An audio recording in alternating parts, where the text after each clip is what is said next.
Welcome to the Kaiju Network podcast, where we have a very healthy obsession with Kaiju. I'm your co-host Kent, and with me is your other co-host. Jason, how's it going, everyone? All right, so here we are. We're doing a commentary this week. Our commentary is, I guess, I don't know officially, but it's called. You look at the DVD cover, it says Super Inframan, but then you look at the DVD main menu and it says The Super Inframan. I guess it doesn't matter.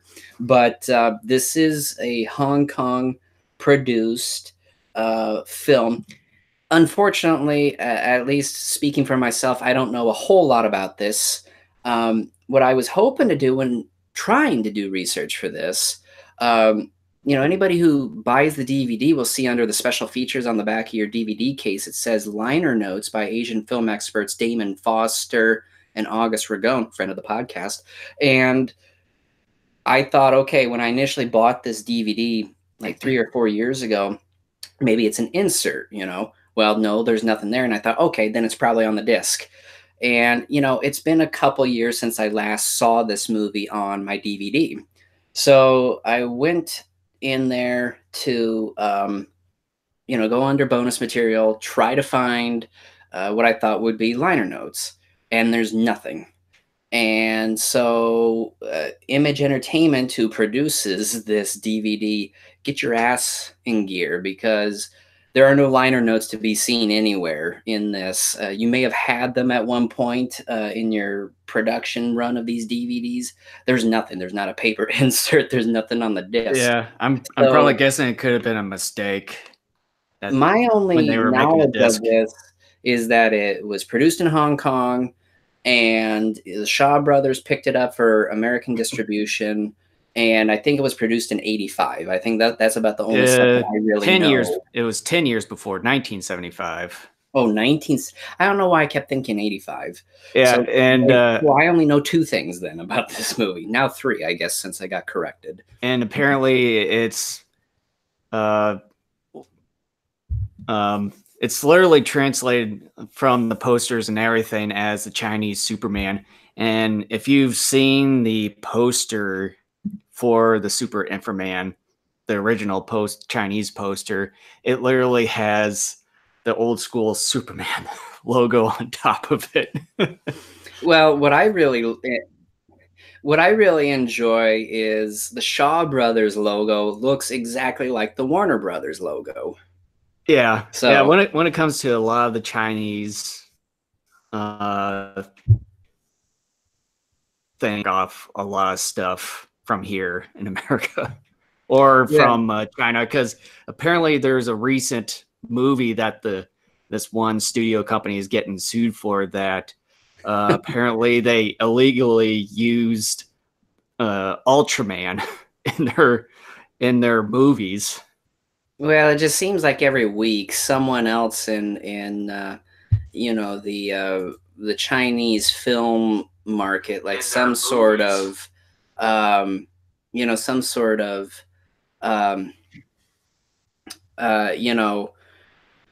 person is getting sued. Hey, what's up, Brian? Sorry, I'm late to the game. I forgot to click on the link. By the way, Brian, have you seen this movie? But we're going to try to get going here quickly so we don't have a whole lot of wasted time here. But let's just kind of dive into our own sort of personal history with this movie. Then we'll get started with the commentary. So, Jason, sort of just kind of give your personal history with this movie and kind of what have been your general thoughts about it over the years. And then I'll do the same, and then we'll get started. Well, my history of Super Inframan is basically right around the same time you were introduced to this. And I think it might have been you that actually introduced Super Inframan to me. I think I think you went over it, and I think you might have gotten the movie first, but I haven't watched it. But you told me about it, so I was like, oh, might as well, I'll pick it up. And I believe the last time watching it all the way through was a couple of years ago.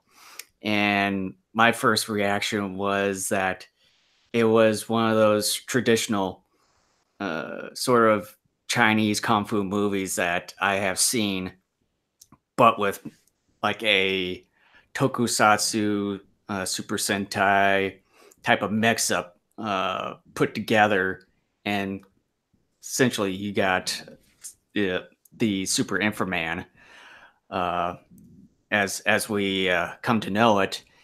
And my whole reaction was that I had a lot of enjoyment. Sure, it's got like it's cheesy, corny moments, anything, especially when it comes around to these 1970 Chinese kung fu movies. And I just really had a fun time watching it. However, it's one of those sort of guilty pleasure type of movies. Okay. Yeah, Brian, you hadn't heard of it until recently. Yeah, it seems like it's sort of obscure, which is interesting, because this is a film in which the liner notes were done by Damon Foster and August Ragoni, and anybody who's a Godzilla fan at least knows at least the name of August Ragoni. Jason and I met Damon here like what 2 or 3 G Fests ago. He's real knowledgeable, real great and funny guy as well. My introduction to Super Inframan was actually at G Fest. It was one of the, I can't remember if it was like the first G Fest or second G Fest. It was one of those because they run it on their in-house channel. And I watched it and I'm like, at first I thought it was a Japanese thing because it looked very much like a Japanese style production. And the martial arts is great in this movie. The suits definitely reminded me of the sort of thing you would see in like classic Ultraman shows, with the different creatures and all that stuff. It was fantastic. I'm like, this thing looks so cheesy and ridiculous, but at the same time, it is, it's not perfectly well made, but it's well made enough to where I'm like, this thing is actually like, it kind of lies in that It area can of easily pull you in. it's so cheesy that it's good, and at the same time, there is sort of a bit of a and I'm trying not to get people to misunderstand me, but there is sort of this there is a bit of a quality aspect to it, a decent quality aspect to it. And it wasn't until I bought the DVD, and I may have potentially talked to August at one of the G Fests as well about this movie.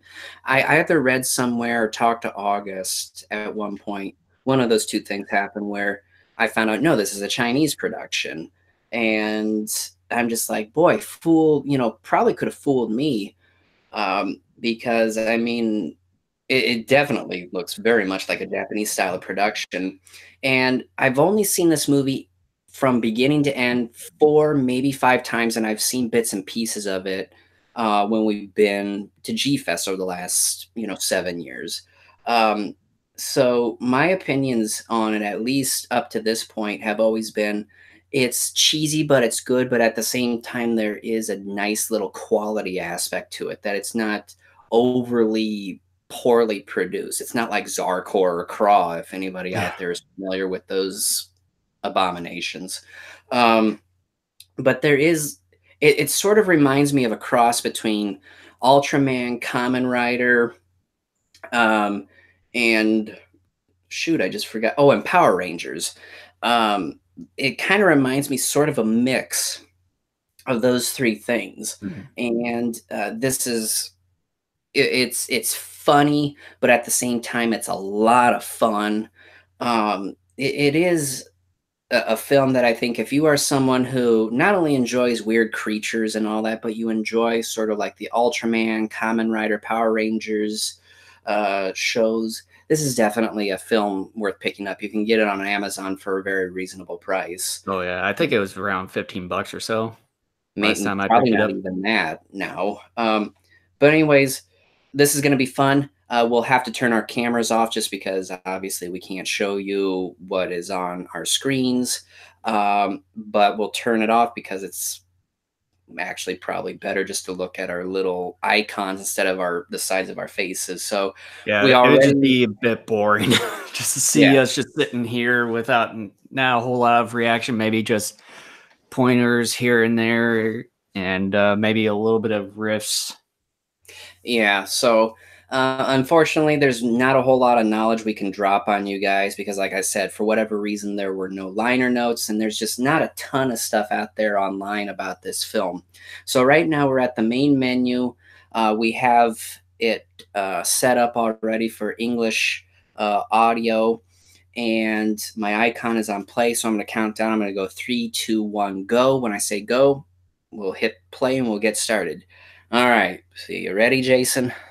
Sure, am ready. All right. Here we go. 3, 2, 1, go. Get my camera turned off here. Same here. All right. Celestial Pictures. Get Gal. There's Warner Brothers. I mean Shaw Brothers logo. Although it's pretty psychedelic. This part here, like right now, sort of reminds me the beginning of at least the American edition of Shaw Rodan. Scope. Basically a ripoff of Toho Scope. But I do like the introduction here to Super Inframan. I wish we could see show this, but unfortunately, obvious copyright stuff. But Yeah. for those of you, if you ever do plan on getting this or already have it, you would at least understand what we're talking about here. This definitely reminds me of like, 80s computer movies, these beginning titles and all that. Oh yeah, especially with the fonts. Yeah, very digital. I know you were saying you didn't hear about this till recently, and this is probably a dumb question to even ask you, Brian, but you don't happen to have the movie at the moment, do you? But while we watch, we'll watch the colorful slinky here. That's what it reminds me of, is a slinky going across the. Or at least one of those really old school metal sort of fans. Oh yeah, those oscillating fans. Yeah. The music is really weird, but it is the sort of music you definitely hear roughly around this time. Definitely more so in the 80s than the 70s. Mm-hmm.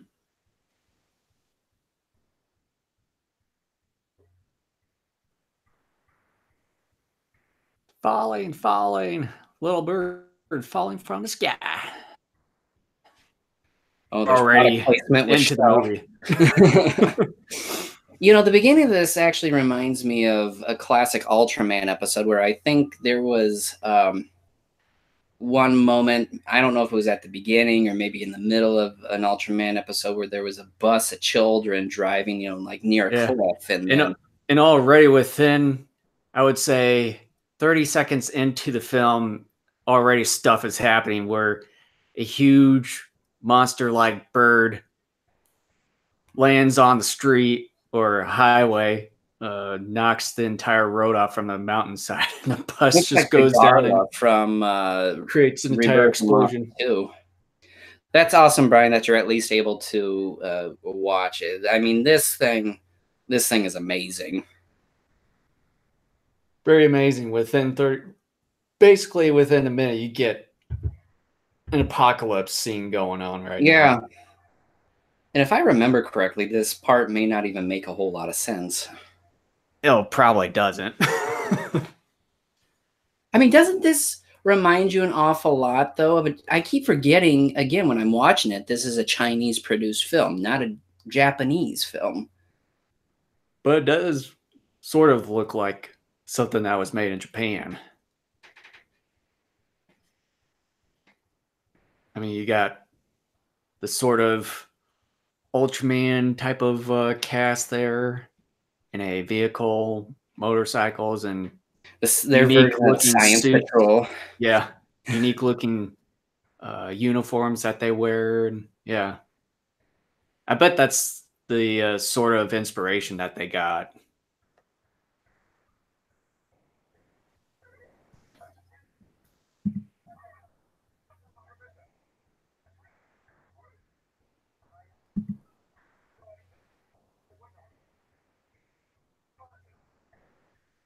And that professor there, he kind of reminds me of the one doctor, I think in one of the Gamera movies. Yeah, I was gonna say, I'm like, he reminds me of some dude I've seen somewhere, but obviously I can't remember.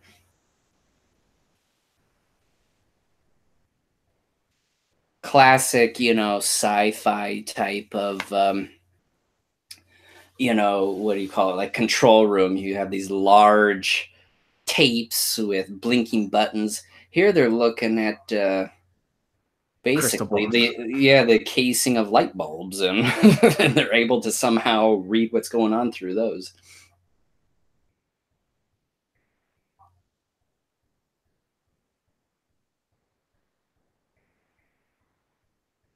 Like just everything within that control room is just nothing but psychedelic lights, blinking lights everywhere.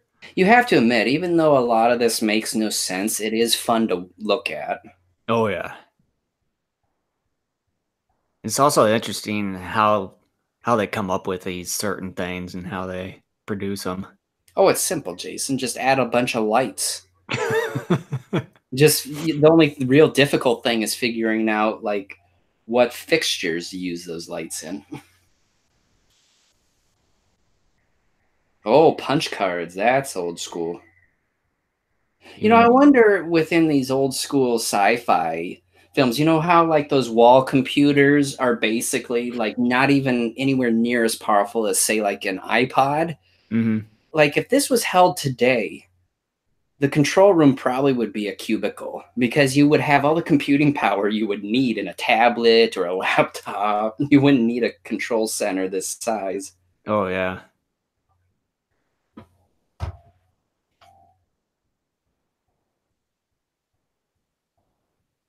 We need more lights.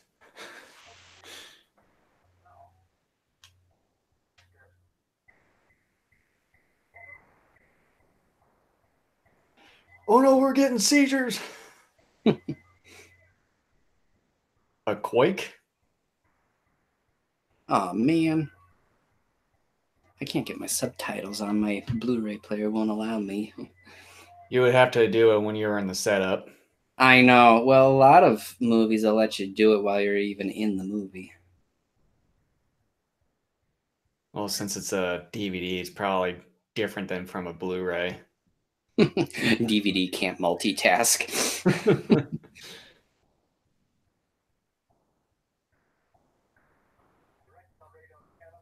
I'm right behind you. Mountain Devil.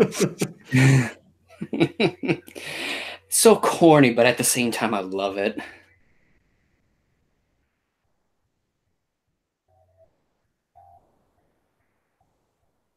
If they've known that thing has existed, why hasn't their own military or this particular.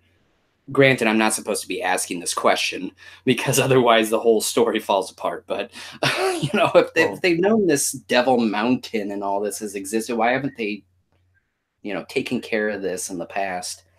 I don't know. It's just movie logic. They don't know how to do Oh, things, no. It's Snake Mountain. or it's a horned snake mountain with an ox.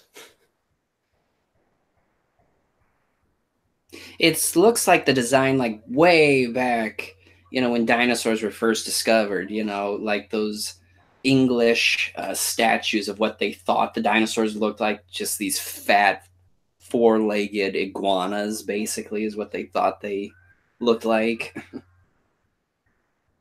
Hey, it's Veron. Oh no. That looks like a bat. A mutated bat. No, it's a woman. Like, I mean, Beelzebub?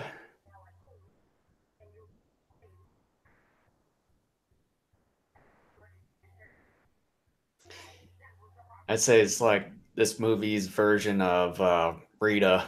Rita Repulsa. I forget Yeah. her actual name, like in the Japanese version. It's not Rita, but you have to admit though, even though she's evil as hell, she's very direct and to the point. Oh yeah.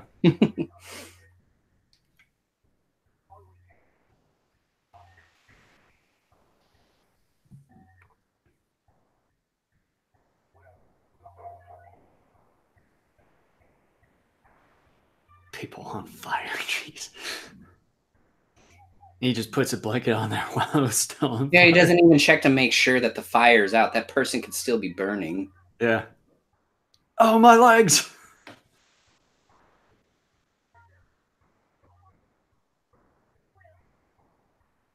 That film is actually slowed a tad if you watch it. But they make it seem like it's, real time.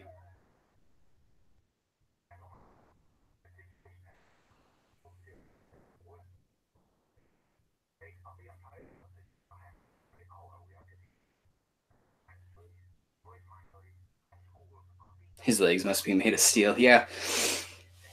He must work out.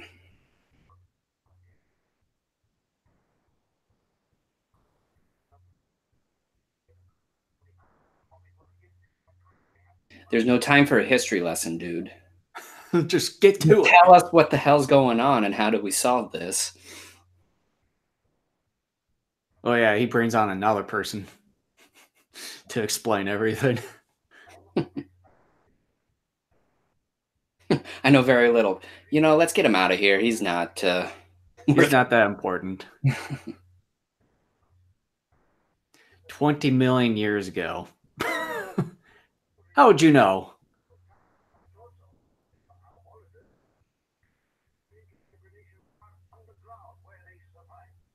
Huh. So they're Mutos? The BDX plan. I wonder what BDX means. I would say something, but it's not appropriate.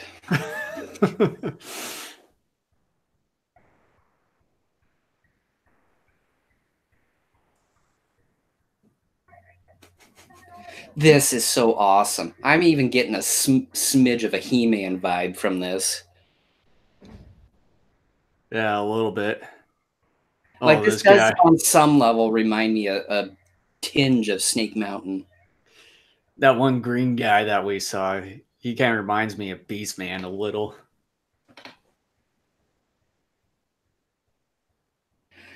I mean, this is so... On the one hand, it's so ridiculous, but at the same time, it's so awesome because her one hand is a dragon's head, her other hand is a claw. You had the seaweed-looking, skeleton-faced dude. You had this rock-looking guy. You have these like twin brothers with what do they call morning stars for Yeah. their right hands. I mean, this is the kind of stuff I love. Yes, it's corny and cheesy, but man, is it fun. Oh, yeah. It's what makes this movie You pretty sweet. This is one of those movies where going in, I mean, you realize, like, looking at the poster, this thing is, not going to win any Academy Awards. Oh, But you have to go in just understanding this is just an action sci-fi film. You just have to turn your brain off and completely go with it. action, sci-fi, and kung fu. Yeah, and that's the one thing too. I mean, we'll eventually see it here, but man, the choreography and especially the martial arts is, I'm not kidding when I say this, and I've seen a lot of martial arts films. I think the martial arts done in this movie is really some of the best I've ever seen on film.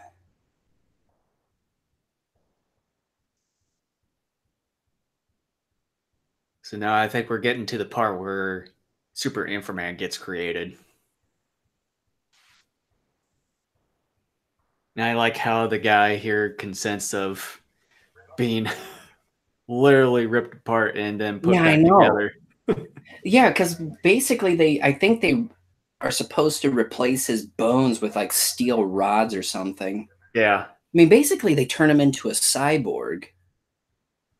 I got a lot of questions about this method. Like, okay, does he actually like die at any point during the procedure? Does he keep his humanity on any level? I mean, these are all philosophical, deep questions that we're not supposed to ask of a film like this, but I can't help but to think about it.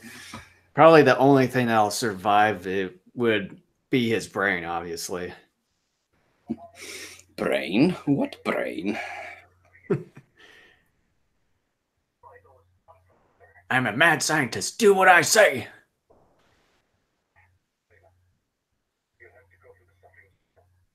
You'll suffer severe pain. Did you try this on a rat first, doctor, to make sure that this works? No, it's my first time. Have you seen one of those AT&T commercials? It'd be exactly like this. Yeah. Look at that hypodermic. It looks like it's full blood.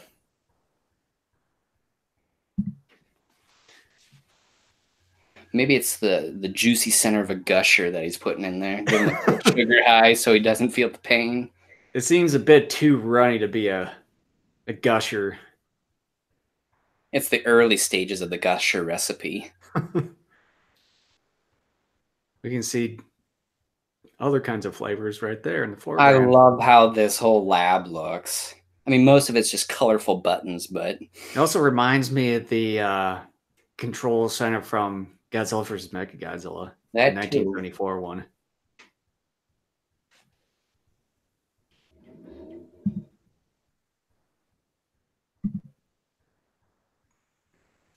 And then I like how he just randomly places stuff everywhere. Well, we're supposed to believe he knows what he's doing. Yeah.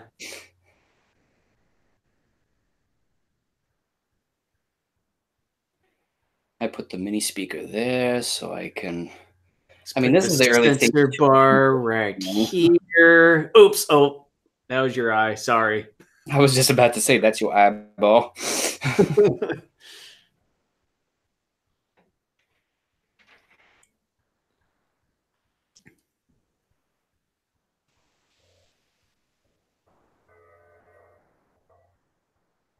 That's a pretty dank flag right there. Hang that up in your apartment.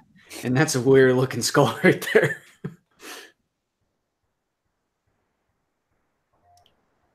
I love the dubbing in this film too. Oh yeah, does also what makes they're wearing they're wearing fun. silver. Good point there, Brian. Yeah, silver suits. She demon. I bet she can't grab stuff a whole lot because she'll be poking that eye.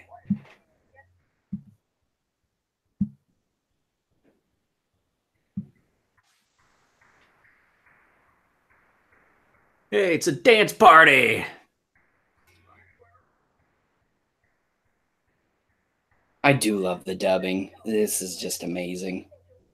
It's so corny, but entertaining. So entertaining.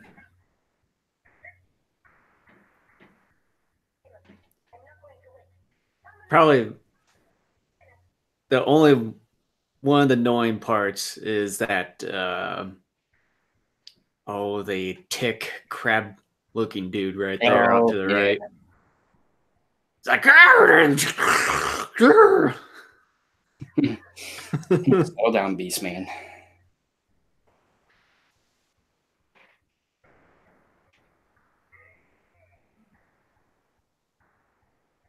I love this.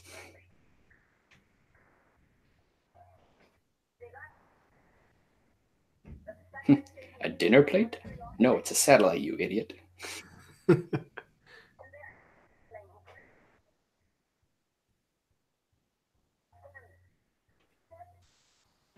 little volume here, a little weird.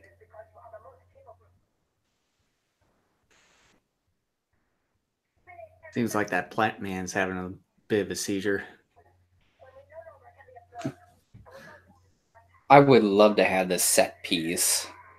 I really would. I mean, look at this. It'd be pretty sweet.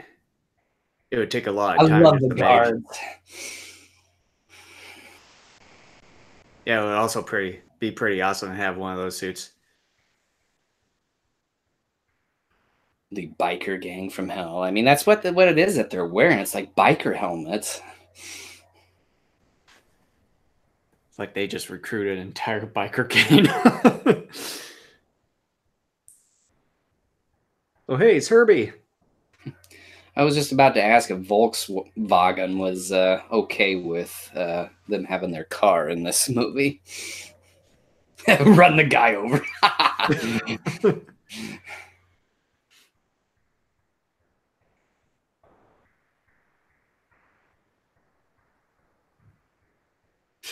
M11, eat your heart out.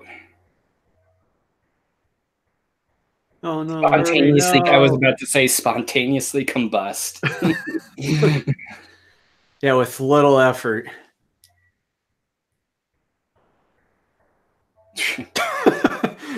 That should have whacked his whole head off. That guy practically has a metal hand.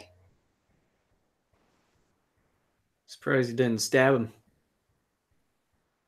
He doesn't need him dead. Wait a minute. He's got two plant vines going into his boobs. I I've just never realized noticed that that too. before. I've never noticed that before. What in the world is that about?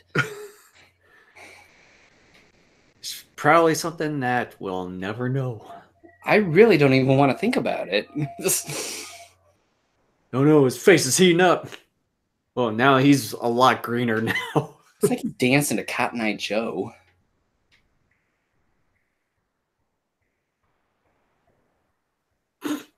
I'm melting.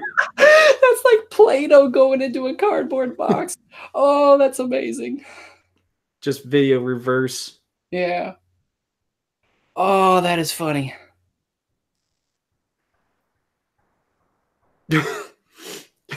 Oh no, the ground's giving birth. That is funny. I don't even want to know what that is. Gross.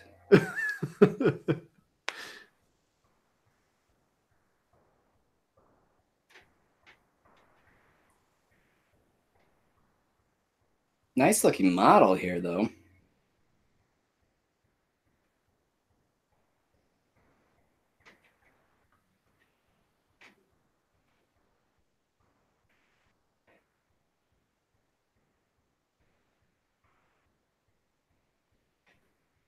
The precursor to Biolani.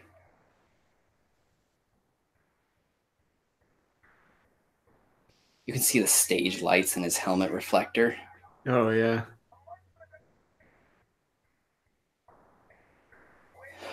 You would think with all that technology that they would have, at least cameras or some sort of like sensor devices outside of Yeah. their building for intruders or whatever. But nope.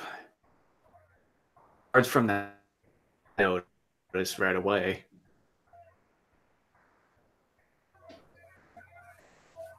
I mean, even the guys from Godzilla vs. Megalon knew how to do that. Yeah.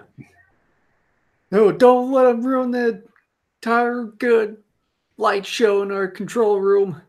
The bride threw it to me, guys.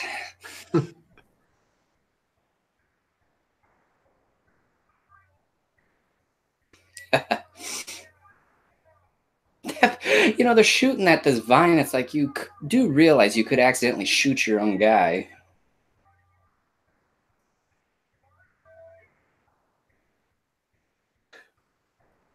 We're trying, sir. You think swords would be better? This is why punch cards went obsolete. They took forever to register in the computer. It was because of this movie everybody decided, you know what, we got to get rid of that punch card system. This movie ruined the entire punch card. R.I.P.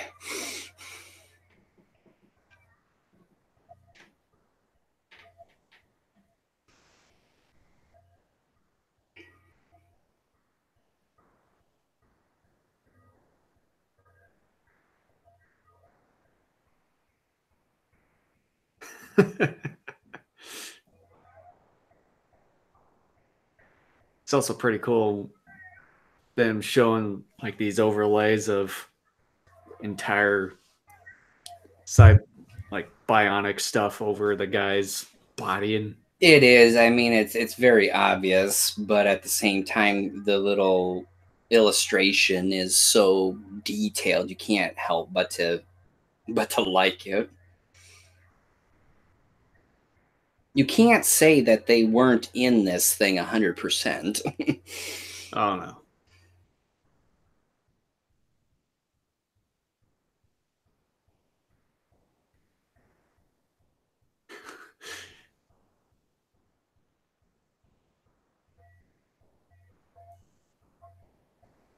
So fantastic. So he's He's just putting putting in stuff on just the random outside stuff. of his leg, but this stuff is supposed to like go in his leg. Yeah. Oh no, the crystal balls. Oh, snap. So that entire light panel's electricity, even on the Whoever came surface. up with that idea wasn't thinking things through.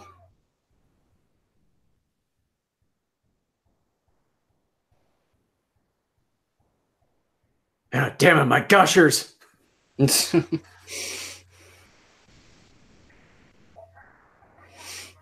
Protect the secret KFC recipe.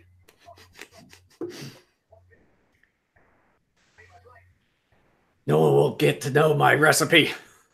Are you kidding me? Like, you don't have some sort of backup generator or anything like that? You have no cameras on the outside of your property or some sort of motion sensor or anything. You don't have some sort of backup generator. Yeah, they probably didn't plan things all the way through. You know what would be funny if they made this movie? Whoa, there's a hole in the guy's pants there. Oh, there is, yes. It would be funny if they made this movie, and of course, we all know our hero is going to make it through and be Inframan. But you know what would be funny if instead, all this is happening. Oh, that's funny. they get a construction sign for that. It would be funny though if they couldn't get power back on, and then the hero died, and then that was it. Credits roll. Oh man.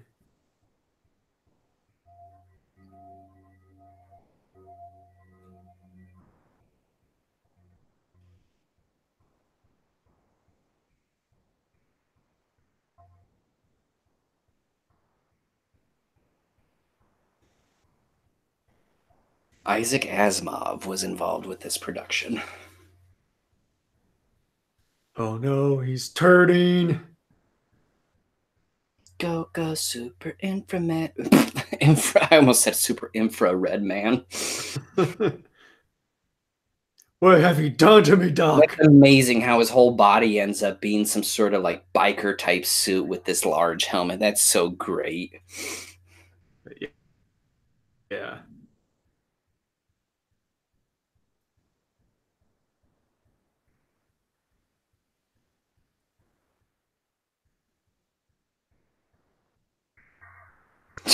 Was that necessary? That's that's a style of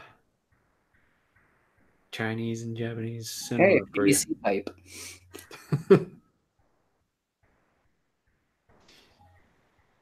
These pipes are racist.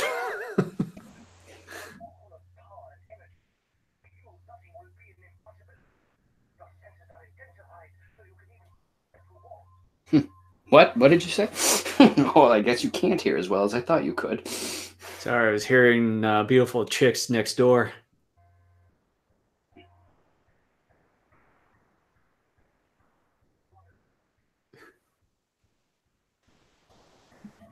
Doc, I just came out of surgery. You mean there's no recovery time? I have to go out and fight these things? No, you go fight them now. Protect my secret KFC recipe.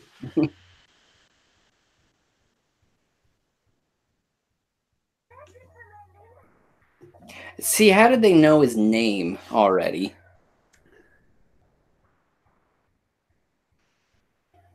Maybe the doc told him about his plan.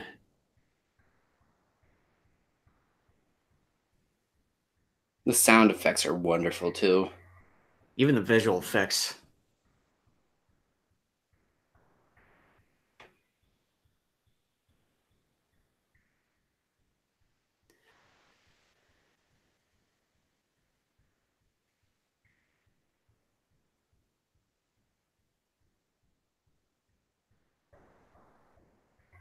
He's a dart champion.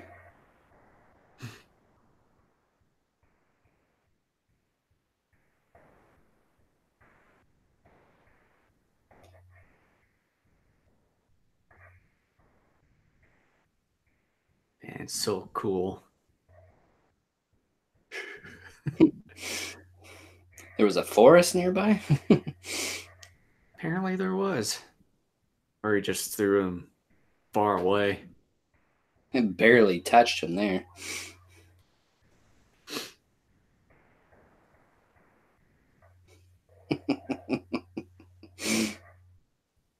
That'd be funny if that was someone's backyard, because you could see a building in the background. Yeah. I just realized that.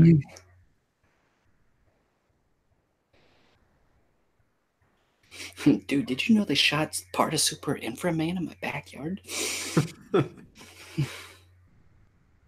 Shut up. No, they didn't. No, yes way they did. No way.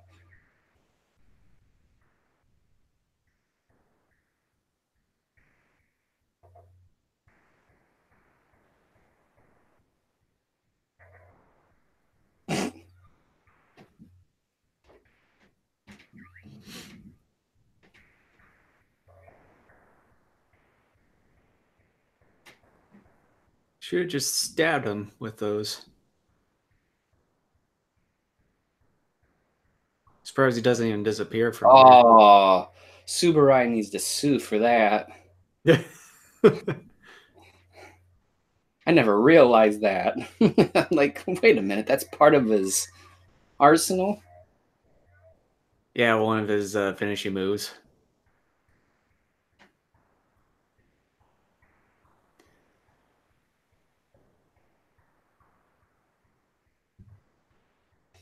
So we need actors to come in and play the monsters, and the only real talent that they need to have is just to kind of flail their arms about crazy like, for no apparent reason.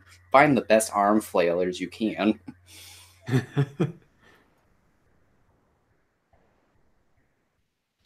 Yeah, that red beetle bug dude stands out more than the other ones because he's not as cool as the other ones. The other ones, there's more imagination the, involved. the only funny thing is when it comes to that beetle crab looking dude is that he's wearing boots. Is he? Oh yeah, when you look closely. I like Especially when he goes into battle against Inframan later. I like his death in the movie. It's so funny. Oh yeah. I also like the choreography of that battle. Yeah, it definitely is a Mighty Morphin Power Ranger moment in it, at least. And maybe a little bit of Kamen Rider as well.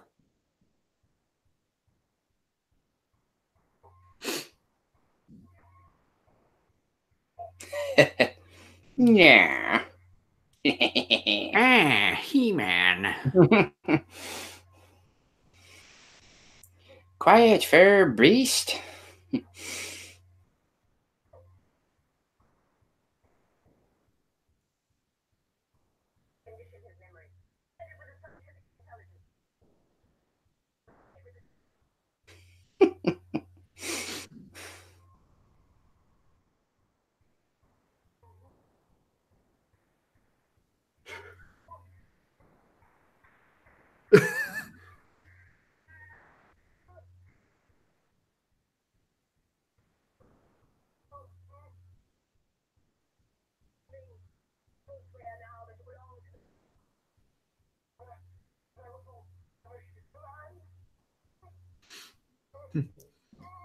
Those are some weird. That's a weird wardrobe she's got on there. And see that guy, the way that he looks, where they put kind of the pale type of stuff on his face, he reminds me of the Frankenstein from Frankenstein Conquers the World. Oh yeah, I was like, he kind of reminds me of a Wolfman beast sort of thing. And yeah, now that you bring that up, that makes more sense.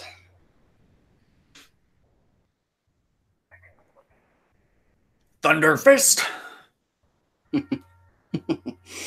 But you need more hit points.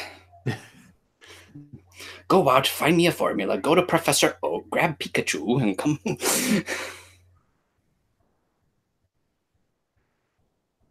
Oh, there he was out in his Volkswagen smoking too much of the weed again.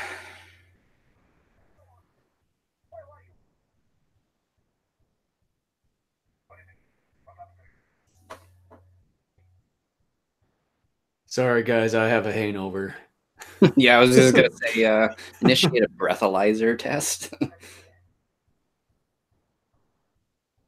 That's what they all say.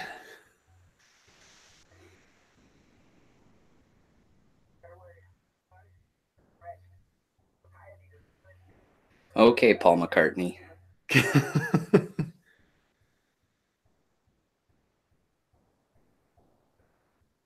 Let me at him. I mean, you just came up and stabbed him, and I don't like the way this guy's looking at me.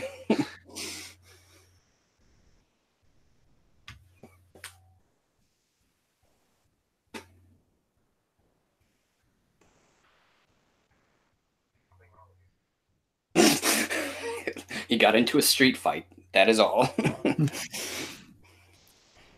Something. It's like you see those shiners underneath his eyes.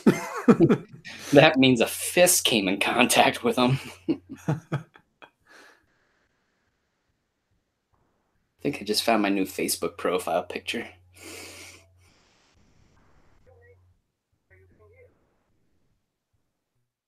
So they're concerned about him, but nobody like walks him into like arrest quarters or anything like that.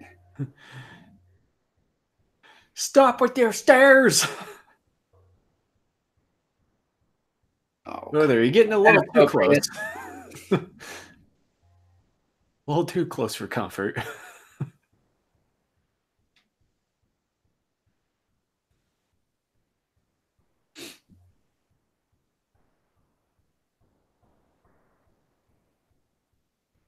Oh no.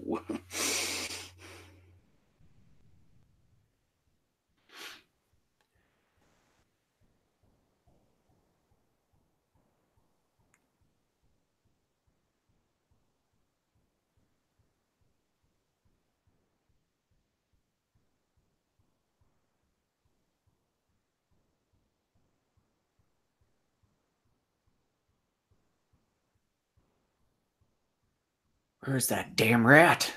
I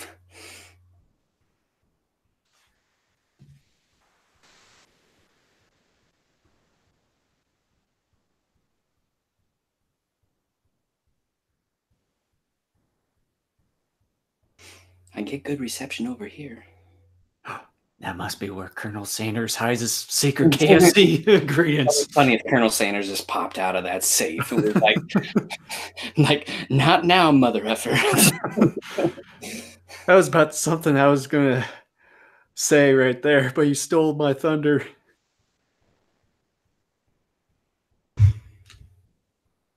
Super infra Colonel Sanders. Super Colonel Sanders. Yeah, he's gonna jump kick on the cover of the DVD. What a bunch of 8-tracks, foiled again.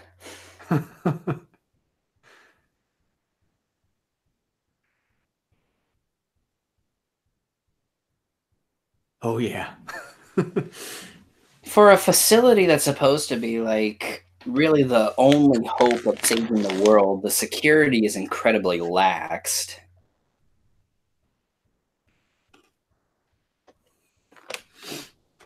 No one walked that guy to arrest quarters and like had a doctor check. Yeah, he's over there. So stupid. You saw nothing, you see nothing. You hear nothing. He got out of there fast.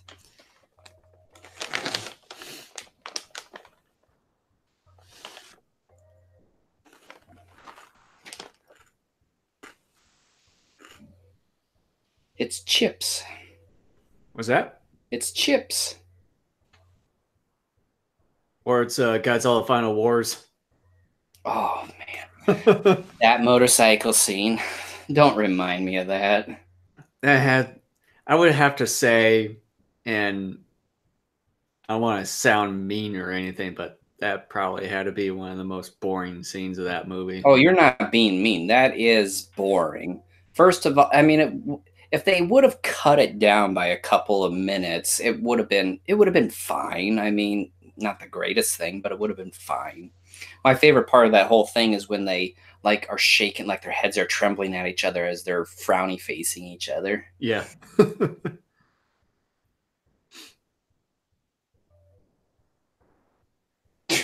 Give back my money. I bet that's a great sledding hill. It'd be great until you hit a rock. Yeah. Wee, oh shit.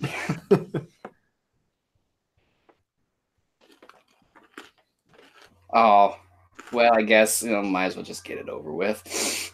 Now we're getting to the good fight here. Well, that's debatable, but So now look closely when they show the lower part of this beetle guys. He's actually wearing boots. Yeah, this guy yells basically the entire time he fights. well, just about all of them do. I'm not sure that one green dude with the metal hands. The thing with this guy, though, it always sounds like he's on the verge of hogging a loogie, and it's just like, dude, just get it out of your system. Just go ahead and spit it out. Or is being or too constipated. Wow.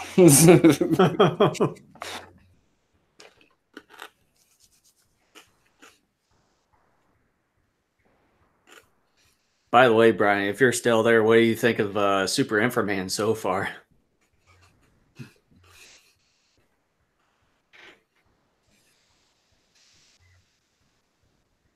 He's got cowboy boots.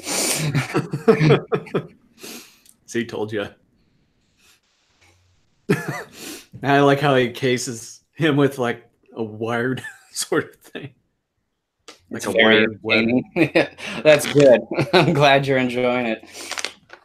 This thing is so wacky, but you can't help but to fall in love with it. I mean, it's almost nonstop action. I mean, this is just spectacular. You basically get wax. It's like there's really no break in between. Literally. I beg to differ, Jason. There are broken bones, so there are breaks in between. Not that sort of break. Did you ever see Red Baron? Are you talking to me? Yes, I'm talking to you. Yeah, I've seen Red Baron. We talked about it, remember? Oh, I guess. But there are moments here because of like some of the setting. It sort of reminds me a little bit of like that show, because there's a lot of like rocky, sandy areas and just some of how the stuff is portrayed with the settings.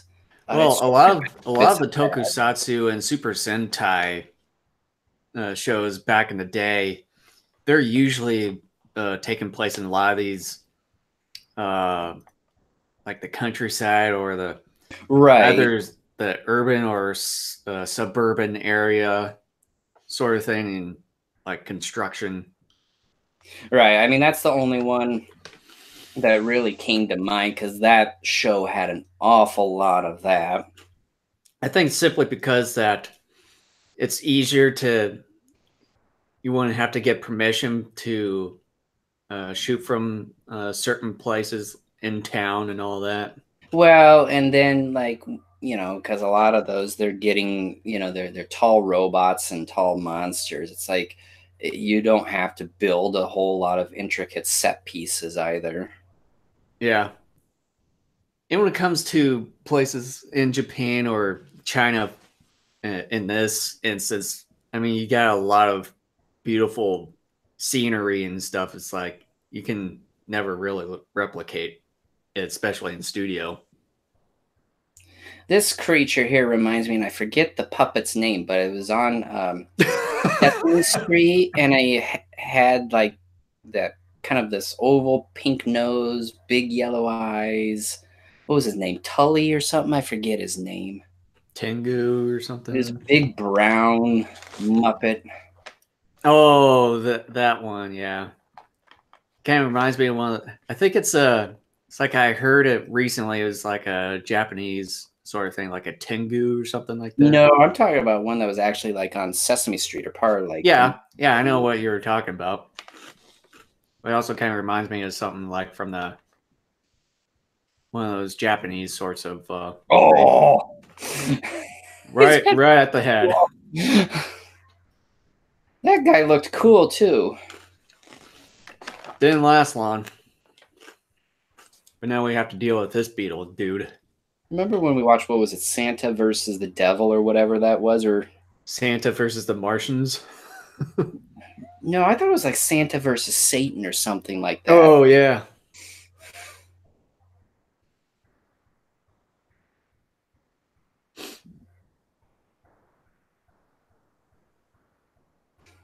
That is actually a neat effect that they did there.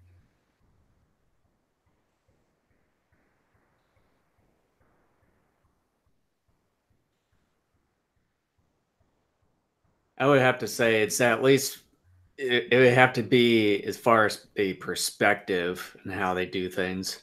Yeah. But yeah, other than that, it's pretty cool.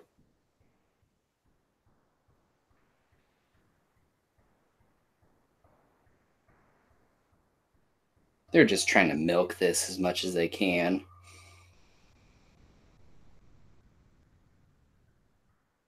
Gulp.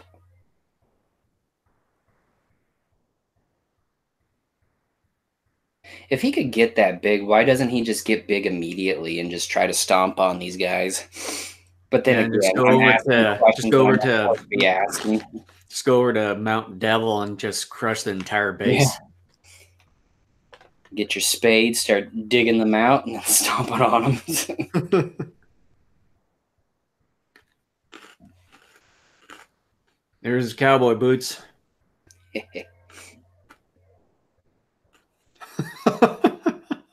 That was an empty suit.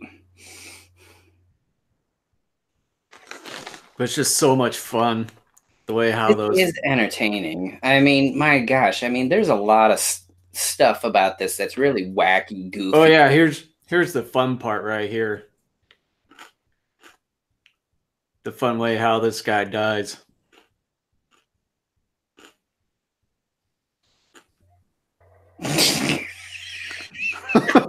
It's like his head pops off.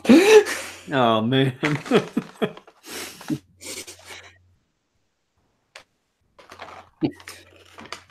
Forget Bug be gone. I'm just gonna step on him.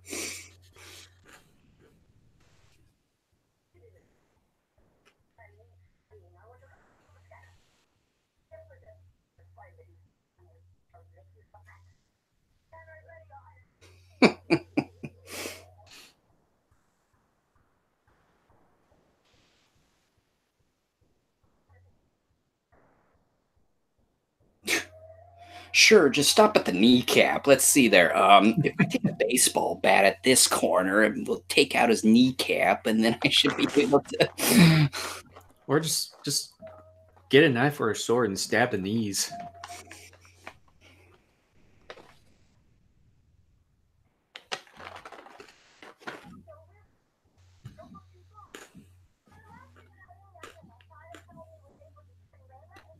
Someone's crunching away over there. Yeah, I'm having one of these Hershey's cookies and cream crunchers. Oh, Pretty good.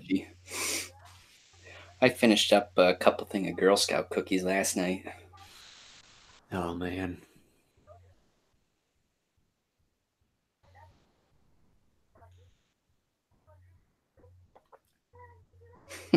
You know, that evil princess gal. It's like, you know, that old saying, you know, way to a man's heart is through his stomach. She could just make him a nice batch of hearty chili, and then maybe they could talk it over or something. White chili, we're in China. Chili's like a universal food. Whatever. I thought it was chicken. No.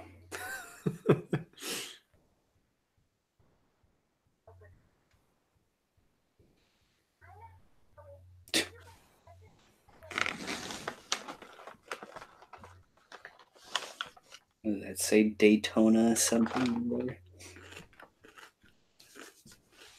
Daytona 500. No, it looks like some sort of motorcycle t-shirt.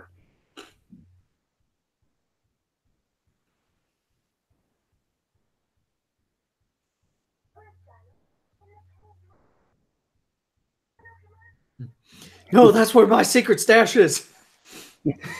Where is he? In the cave? Good. Put the rock over the entrance.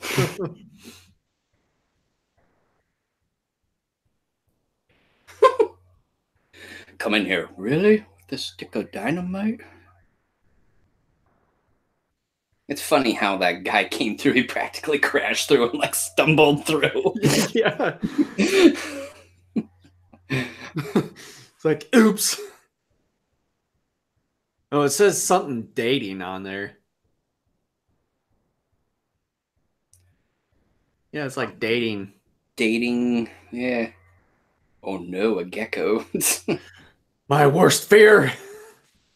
Geckos are so harmless. I like the kid's reaction. Unbelievable.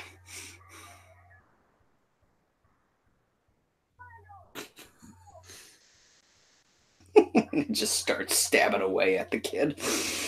Rah, rah, rah.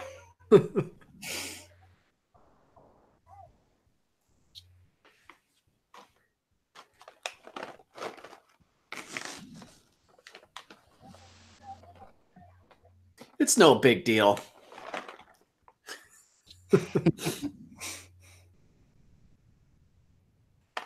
I'm sure by now they've invented Tamagotchis.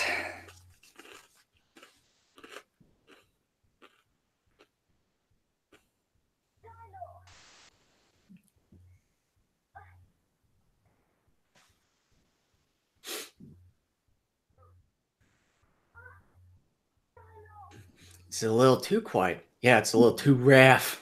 A little too rough. I haven't seen those in a long time. Oh, yeah.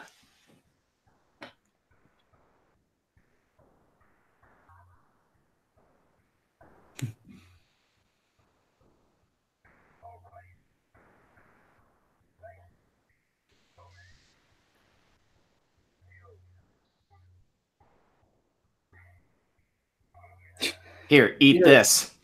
Those pipes, how loose they are. Oh, yeah. She could easily spit that out. I mean, those aren't very good ball gag. Both of them could.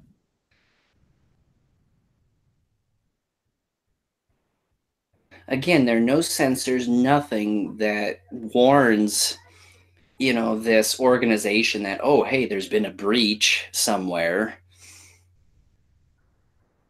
Unbelievable. They have all this technology and supposedly super smart people. Again, no cameras, no sensors, nothing to kind of like keep watch or to sort of, you know, prevent people from getting too close to I their like how he facility. hits the rock there and all of a sudden the igniter thing goes. What a pyromaniac.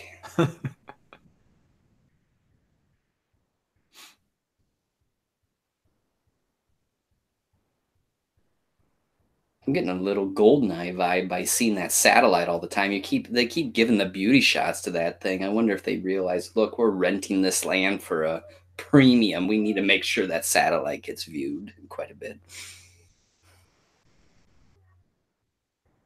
That's probably where all the money went. That dynamite looks like clay.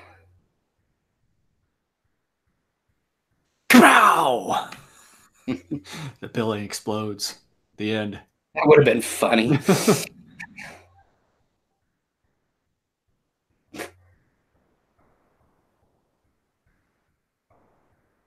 I'll get you one day, Inframan.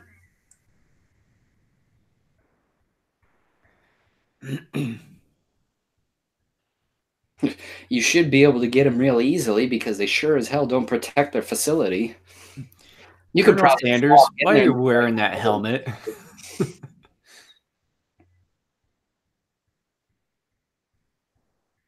7,300 megahertz.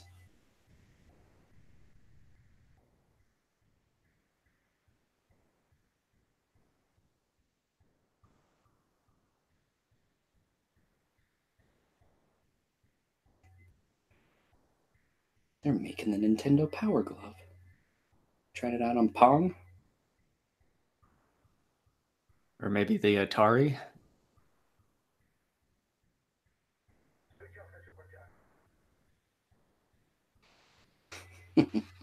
Frankenstein hands.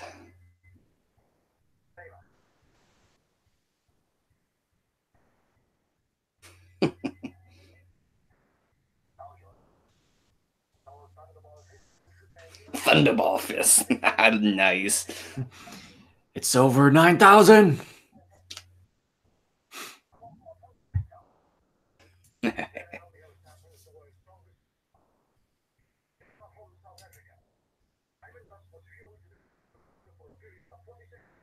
That looks like styrofoam there.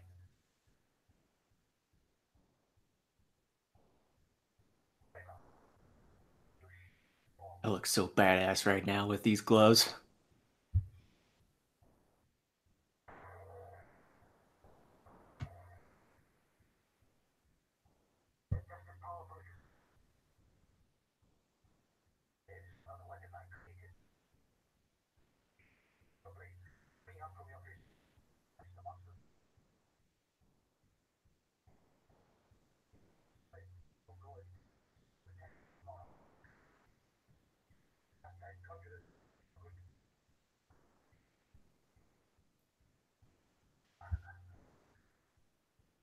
That jerk, he fell for it.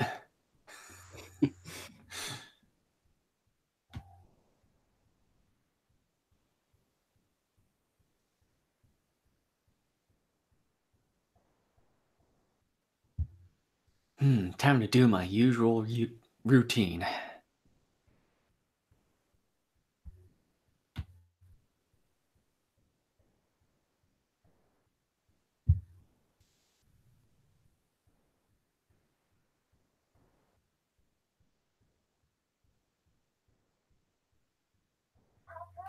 Ha, that's funny.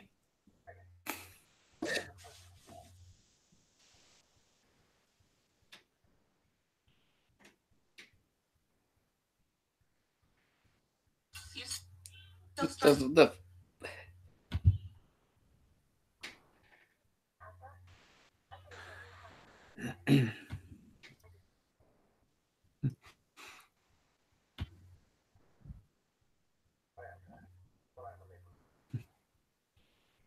You haven't slept for 2 days. You smell like poo.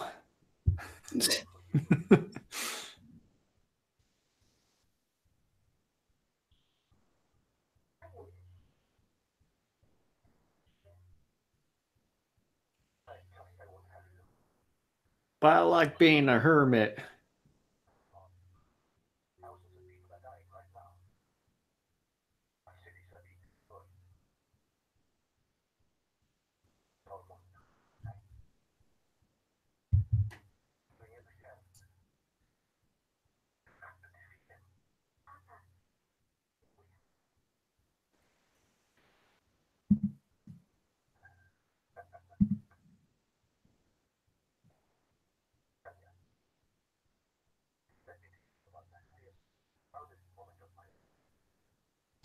I'm reading a little plot thing for Super Inframan. Apparently, this takes place in the year 2015.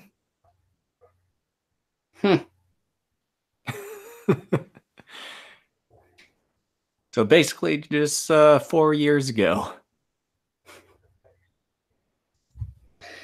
This sunny day. Why don't you get out and get some sun? Well, you're looking a little pale, doctor. I think you need to go out and get some sun.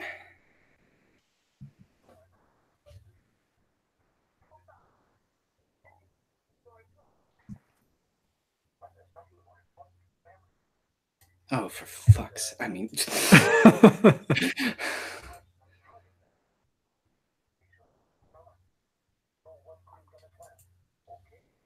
Can we just have a movie where, like, people, shut the hell up about, you know, having a family is like the most important thing. Rah, rah, rah.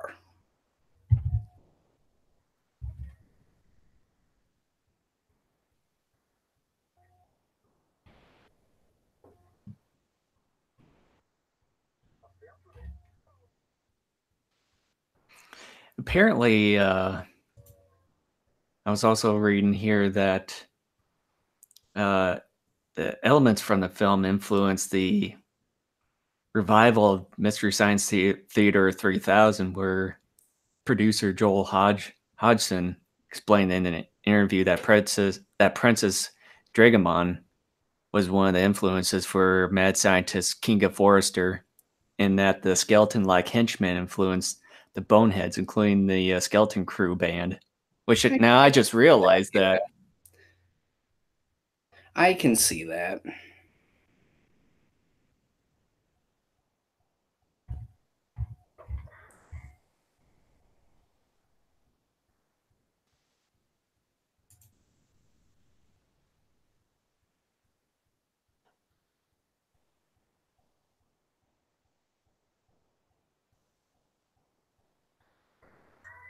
And apparently in 99, Ebert, out of 4 stars, upgraded his rating to the film from 2.5 to 3 stars. He's really an odd duck because, first of all, Ebert is sort of like a pompous ass on one hand, but on the other hand, when it comes to certain types of movies like this, he's willing. He understands, like, technically it's not a good movie, but he's willing to like give them good reviews. Yeah. He was, I think, what was he, thumbs down on Gojira, I think it was. I'm not entirely sure.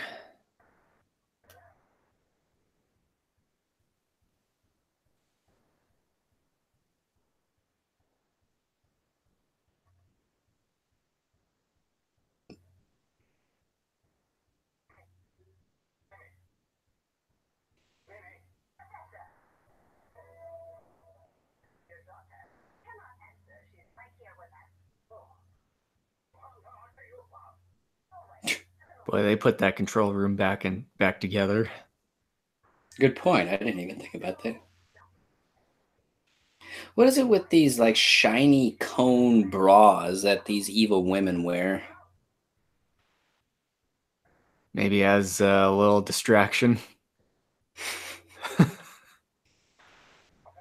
Maybe, I don't know. Hypnotize the Probably men, and just then as the men get closer, they shove their head through, and it takes out both of their eyeballs. yeah.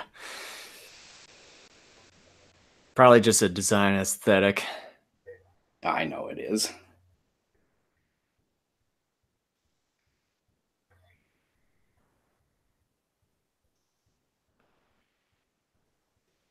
Mm-hmm. Mm-hmm.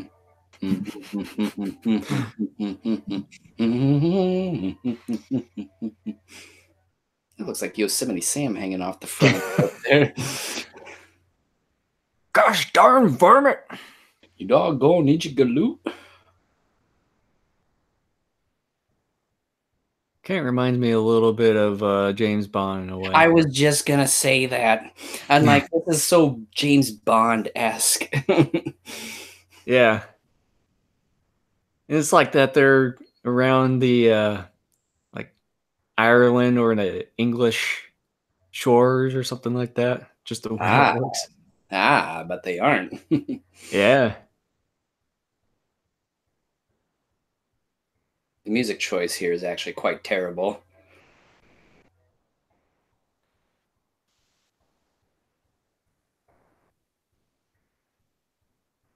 That'd be funny if that rock guy, because he's so top heavy, like fell backwards into the sea. I was just thinking that too. I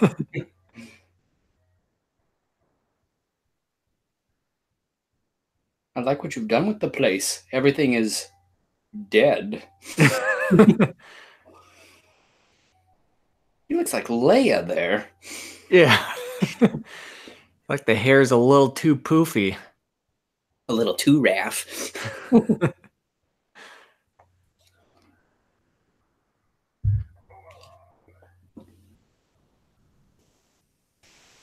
You may want to lose a little weight there, Rockman, because you're huffing and puffing an awful lot with each step you take.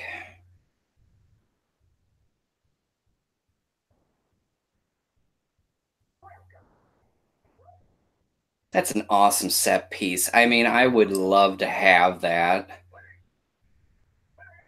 Well, you should start cleaning out your basement and start decorating. We're actually going to be tearing out the basement out in several months.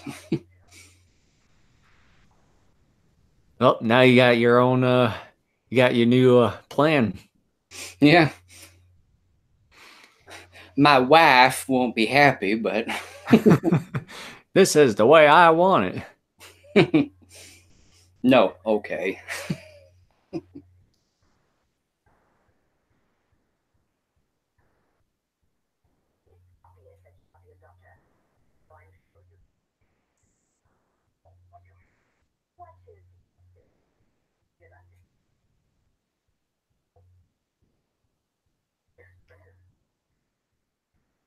I mean, it's not much, but I get a little bit of a Pulgasari vibe off of that one dude there with the Yosemite Sam mustache.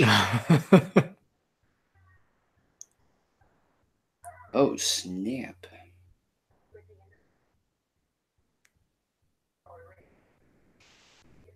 I don't like so much, young so lady. much for him.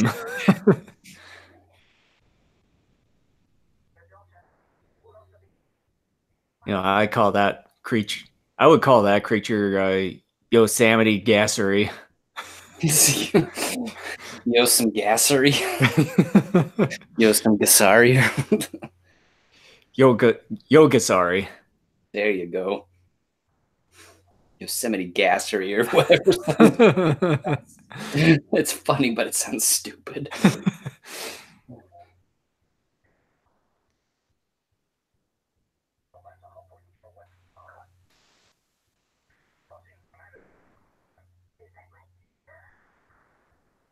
She has no top teeth. Or she's just hiding them with her top lip. Oh, her boobs have horns. I didn't see that before. You didn't realize that? No. Jeez. Her costume sort of reminds me a little bit of She-Ra too. Or maybe Evil Lynn. Oh yeah, definitely like a little bit of Evil Lynn with the sort of the headpiece.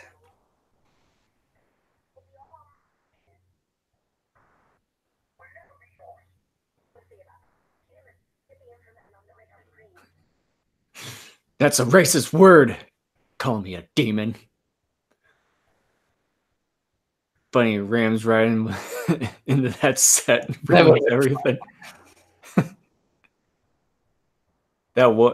Those two skulls there look like they have a dirt face going for them.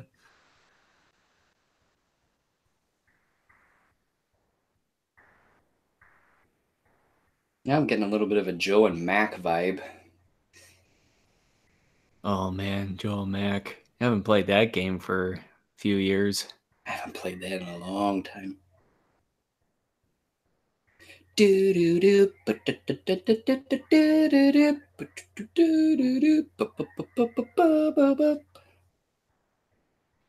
should bring my retro and play that on the computer.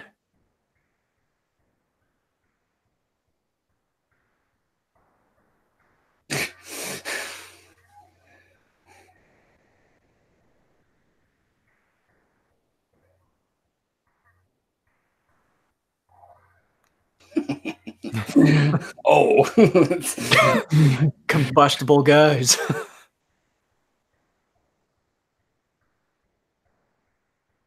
Oh man, you can see the wood from inside there. Yeah.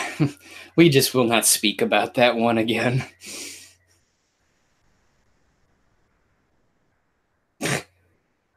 Oh no. Oh. Man, is their entire army made of gas? I was thinking Kool-Aid. It looked like that one. They were shooting him from the back. It looked like all this juice or whatever was coming out of him. Really, I didn't. It looked like it. I mean, I don't know if it was, but it just kind of looked like it.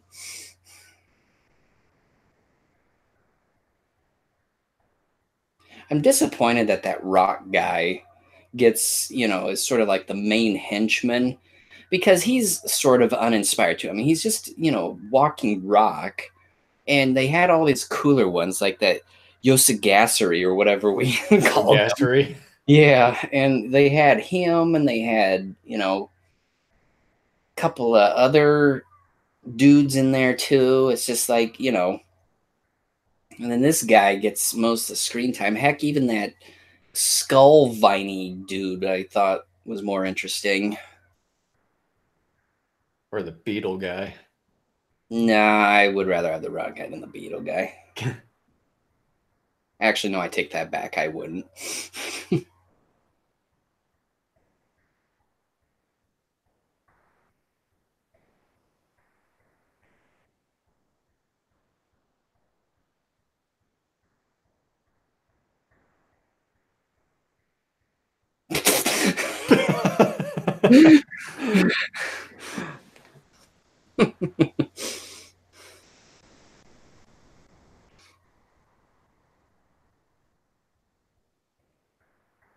All right. Yo Gassery.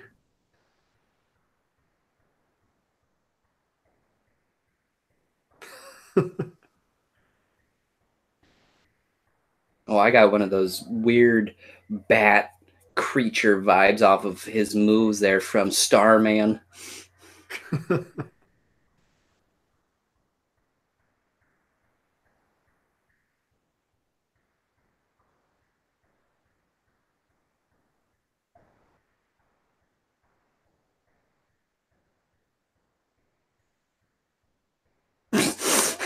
I'm gonna keep flailing my arms, and if I happen to run into you, it's your Do I fault. look scary when I do this?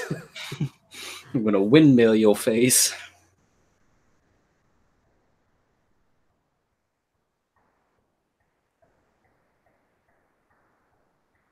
Do I look scary too when I do it?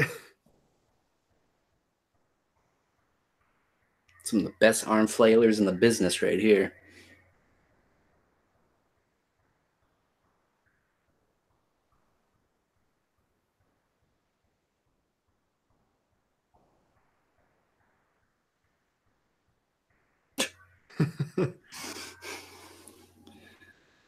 Sorry, it's just a hobby of ours.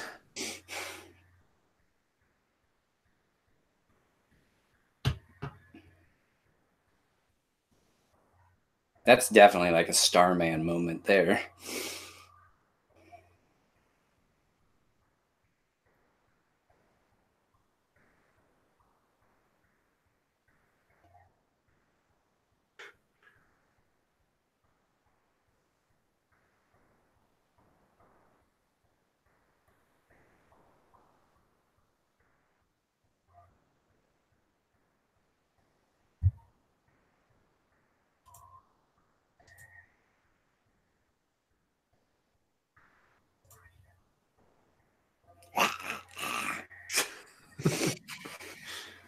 Sounds like. Settle down there.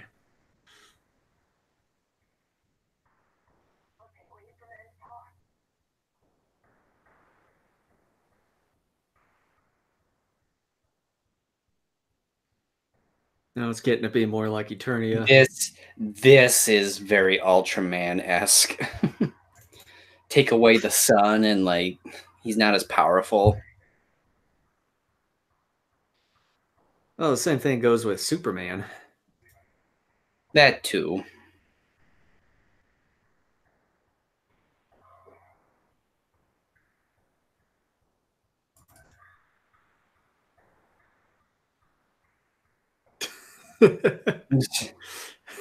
Boom.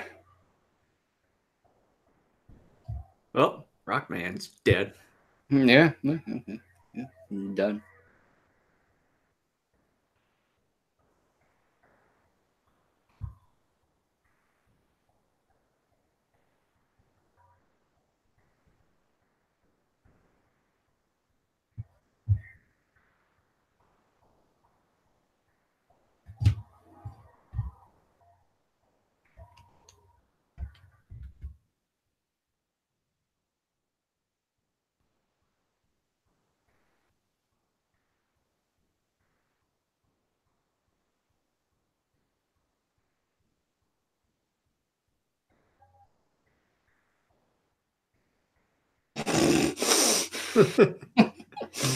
How does that work? The rocket, he should have been going backwards.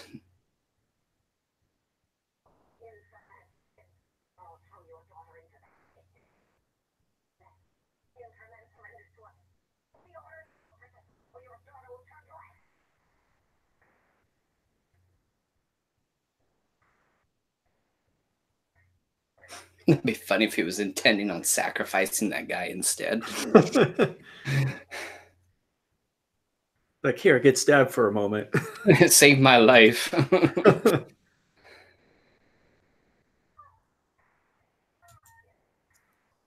Yeah, and I like how from one scene he does all these flips, and then the next scene he gets caught already. Yeah.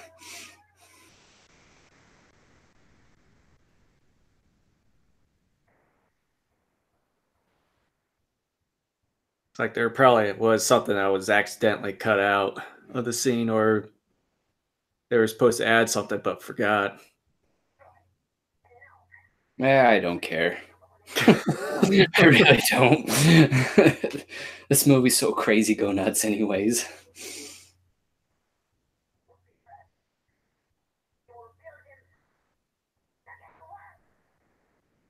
No. Yes. No. Yes. Okay.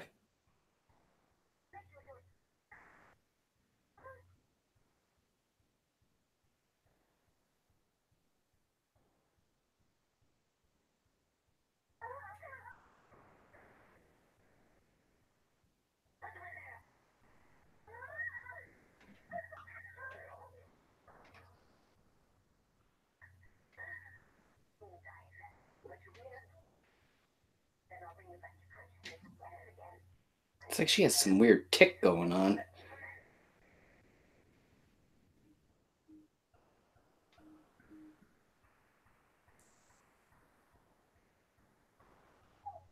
Why didn't they close the door? I mean, I don't know. Granted, you probably could have busted through it, but if you tried closing that door, at least it would have signified that you tried to, keep Well, I them. think I did see something uh, pop up when he came out from there,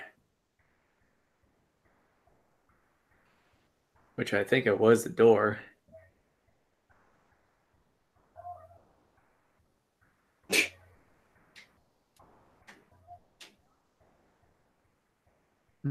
Take that. It'd been funny if she like decapitated all those henchmen's heads as she was.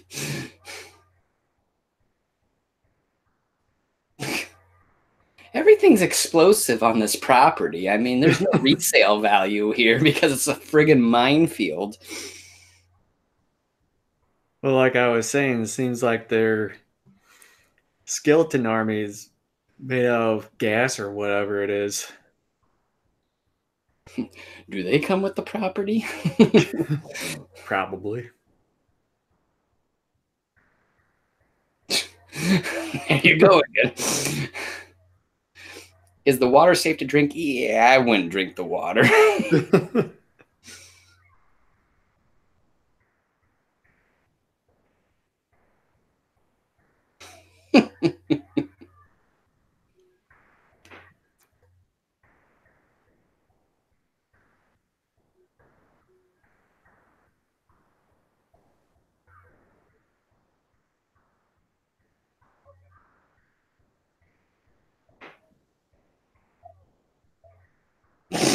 See, I mean, everything that it blows up. See, everything blows up. It's what makes it good. I want to see my Michael Bay explosions.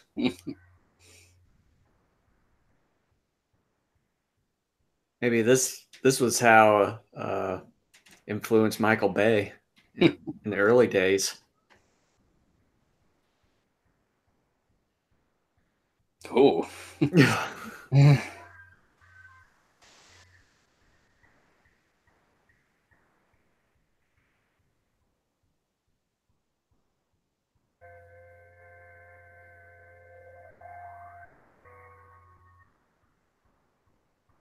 like that sound you would hear like very early in the mornings on 50s television.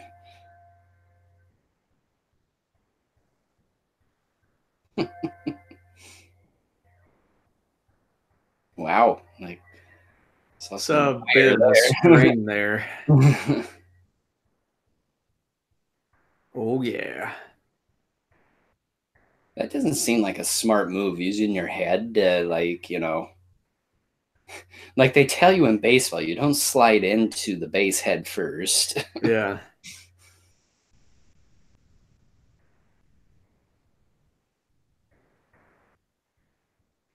I mean, take a look at the martial arts choreography. I mean, it's pretty. Is my DVD broke?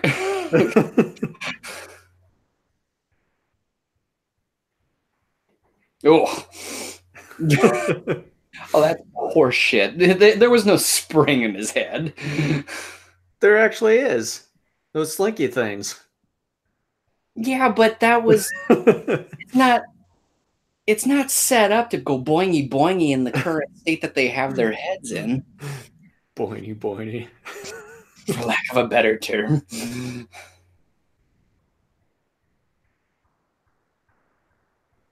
I like how the skeleton army just I appears out of nowhere. Yeah, I'm like, so you can just manifest this stuff out of thin air? Wacha! I'm seeing quite a few wires. Yeah.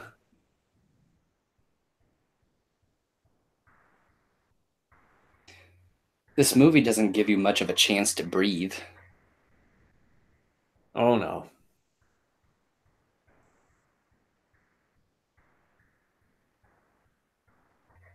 Can you imagine having drank, like, let's say 8 things of Red Bull and then watching this movie? Oh man.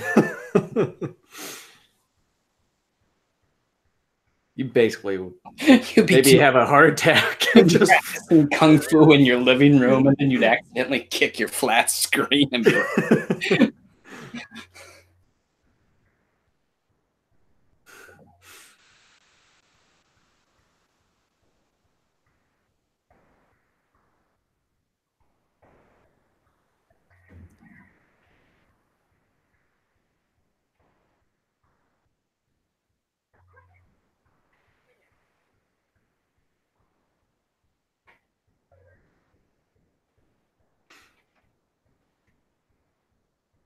oh no. oh, the end. Done.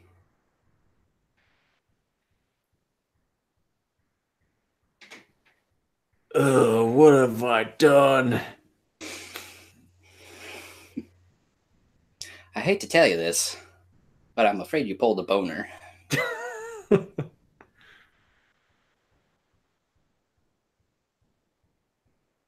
Man, I am so tripping right now.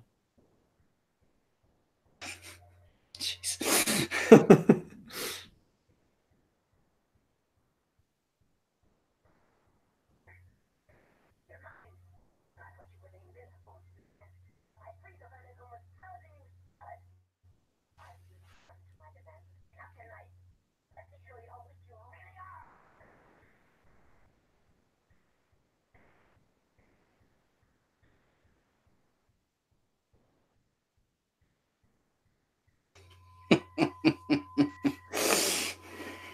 Now, if that isn't Ultraman like, I don't know what is.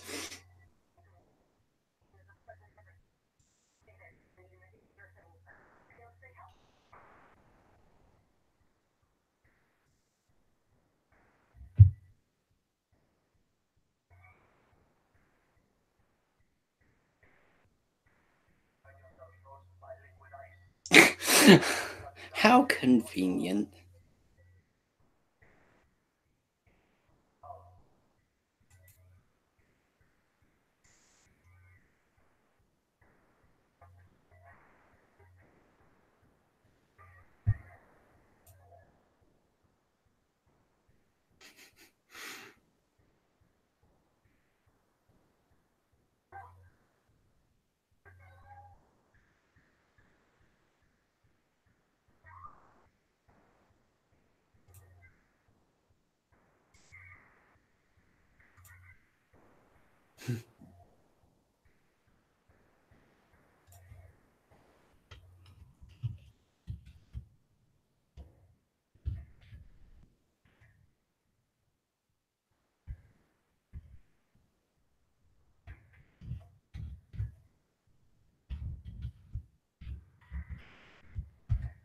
Yeah, I would like to know how one of those robots was able to untangle themselves. Shh, you're not supposed to ask that. I did it. Too late. I like how he does it for the second time and then they just get destroyed and dissolve.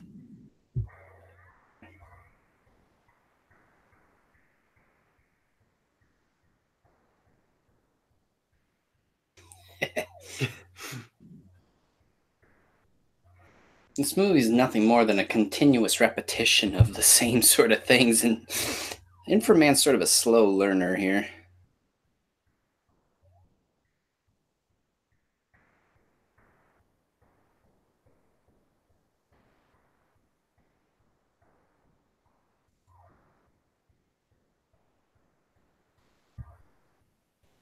So psychedelic.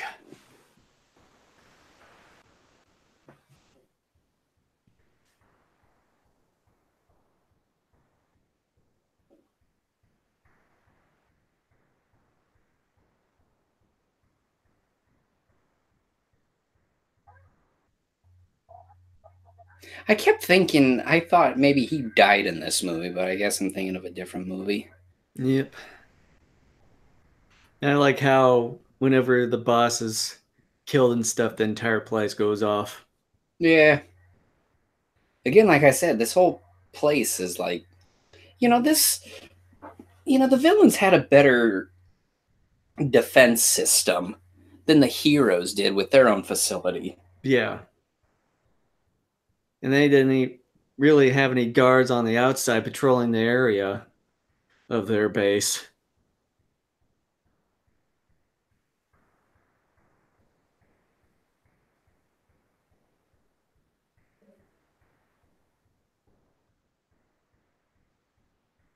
Oh, that's too bad, Brian. Sorry about your internet. Hopefully, though, you're enjoying the film.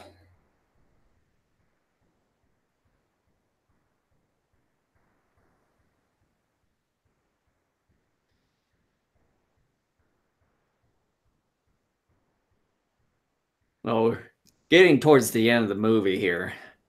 Yeah. Yeah, about at least I a mean, few so with minutes. this being practically nonstop action, it feels like it's a 45-minute movie, but, Yeah. it ends up being an hour and a half, basically. Yeah, I can't believe it's 2 o'clock Strange. already.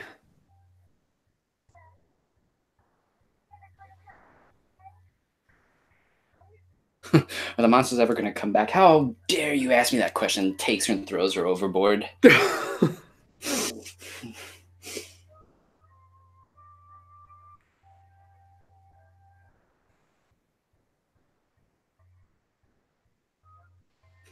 And that's it. Yeah. Take care, Brian. All right. Well, it's hard to believe that's over with already, but I know. It just felt like just watched 10 minutes of it. yeah, I mean, it's boy. I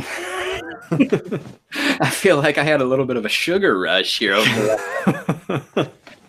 the hour and a half, but yeah, that was the Super Inframan or Super Inframan, however you want to call it. Or Chinese Superman, as it's announced on the Chinese posters and stuff. I'll add another name to it: Chinese Ultraman, Chinese Kamen Rider. We'll just keep adding names to this thing. Chinese Power Rangers. Yeah, no kidding. So, yeah, we hope you guys enjoyed that. I mean, you really, if you haven't already and you've been listening to this commentary, we hope that sort of gives you an incentive to go check out this film. It really is a gas. I mean, it really Literally, it is really a gas.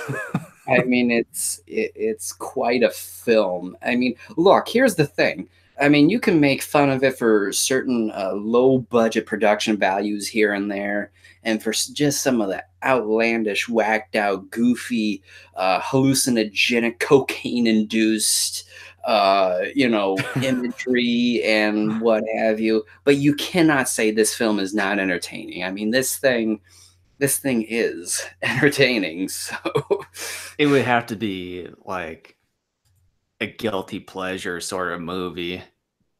It's like if well, I you mean, have really nothing to do, it's something that would probably pop in your head in a short amount of time. It's like, you know what? I feel like watching Super Inframan. I've watched this film on 3 occasions simply because I'm like, look, I want to watch something entertaining and something that doesn't give me a lot of dead space. So here you go. So let's just go ahead. Let's give our final thoughts on this. And yeah, I mean, what can I say about it? It's just really entertaining. Just, I mean, the characters in this, there's really no words. The costumes for the henchman and Super Inframan is just really great. Lots of explosions everywhere. Probably what inspired Michael Bay. And yeah, it's literally you're just not given a break throughout this entire movie, and man, it's one of those guilty pleasure sort of movies that if you literally have nothing to do and want, have something to uh, just to what's that word? Let the time pass by. Super Inframan, I would say, is the one to help you out in that sort of area and get you entertained and really get that testosterone going more like or the sugar rush. So yeah, I would definitely recommend getting this movie. I mean, it's not a rent or anything. I think you would have to have this in your movie collection. yeah. Oh my gosh, never mind. I thought there was a Blu-ray version, but no, that's like a region-free version.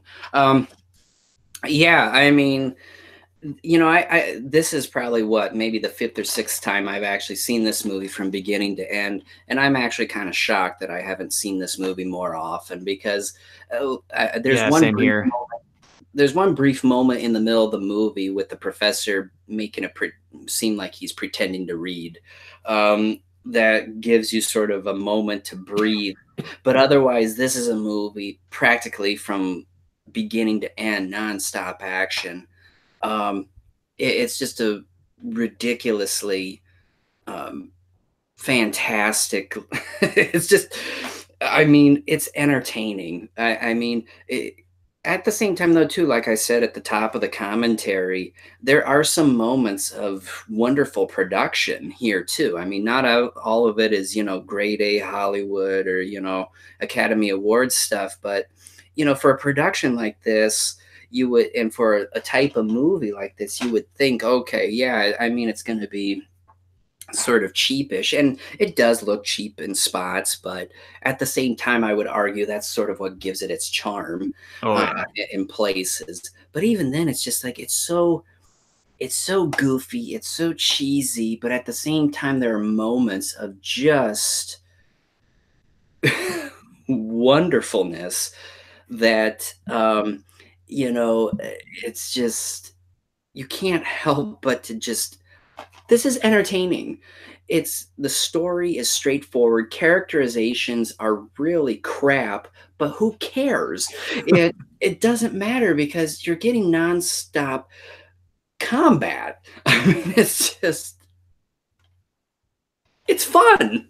This thing is fun. Oh yeah. I mean, I'm walking away from this and I'm amped.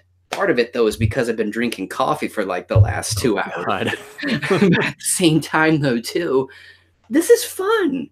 And like you were saying just a moment ago, I mean, it's sort of like a guilty pleasure. I mean, yeah, this is a movie where you have to just are like, look, this thing to a certain degree is not great, but it's so fun. And like I was saying, I'm actually kind of shocked I haven't watched this more frequently, and that might change after today. I may have to watch this movie like once every few months or something, just because this thing is so ridiculously entertaining. It's so goofy, but so much fun. You can't help but I love this. This is so entertaining. It's a buy. You have to buy this film. I just By the way, Image Entertainment, provide liner notes for this. I don't care if it's a paper insert that you put in.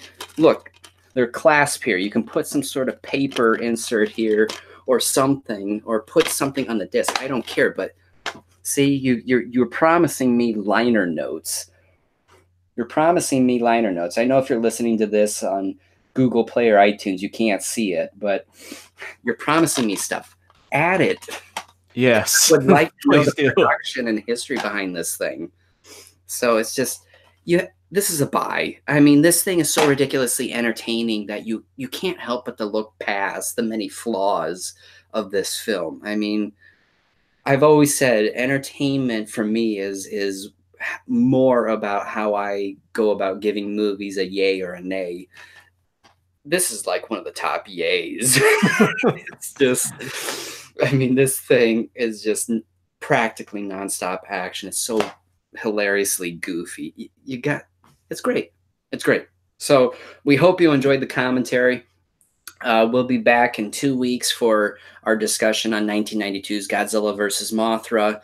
And yeah, thank you so much for joining us on this commentary of Super Inframan. Yep, and also make sure to hit the subscribe button as well as the notification bell just below this video, and also check us out on Facebook, Twitter, Instagram, and also make sure to subscribe to us either on iTunes, Google Play, or you can listen to our episodes on our very own website over at daikaijunetwork.com. Also, please leave us reviews on Google Play and iTunes.